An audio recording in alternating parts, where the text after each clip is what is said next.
Dans le cadre des inventaires faunistiques menés depuis plusieurs années par le syndicat de l'Orge, une campagne d'évaluation de l'état initial des peuplements de chiroptères, plus communément appelés chauves-souris, est conduite dans la vallée de l'Orge par un bureau d'études spécialisé. Ce petit mammifère nocturne et volant n'émet pas de son audible pour l'homme.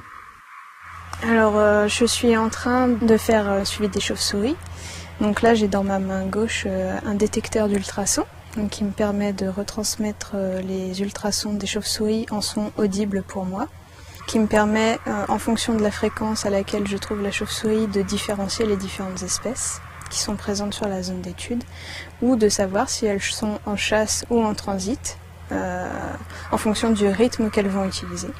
Cette opération a lieu pendant la nuit, donc après le coucher du soleil, à l'heure où les chauves-souris sont les plus actives.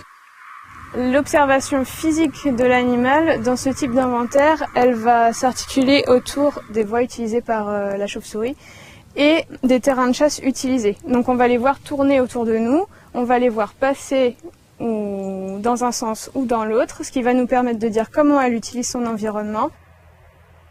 En fait, la chauve-souris, c'est une espèce dite parapluie qui va se situer au-dessus des autres espèces. Et à ce titre, elle est vraiment un indicateur très intéressant parce que si elle est présente, ça veut dire que la chaîne alimentaire du dessous est présente.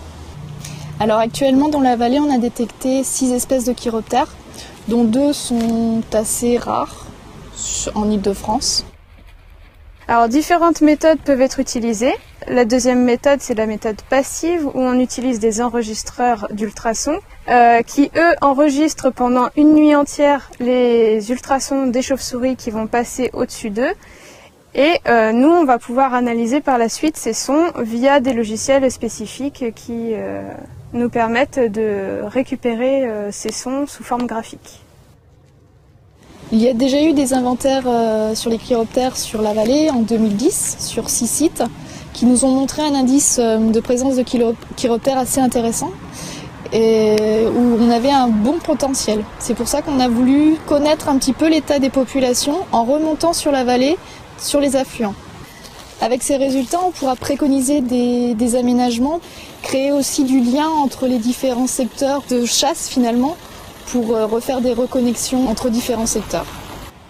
On va favoriser aussi des espaces avec des zones plutôt naturelles en bordure de rivières, avec des prairies pour favoriser les insectes qui vont être la nourriture des chauves-souris. La conservation d'arbres vieillissants et creux comme le tilleul, dans lequel les chauves-souris peuvent nicher, est aussi un exemple de gestion qui peut contribuer au maintien des chiroptères dans la vallée. La gestion en faveur des chiroptères, finalement, c'est une gestion qui est plutôt sauvage. Les résultats de cette étude, financés à 80% par le département, vont être partagés avec la communauté scientifique et les associations naturalistes qui participent à la préservation de cette espèce essentielle pour l'équilibre du milieu naturel de la vallée de l'Orge.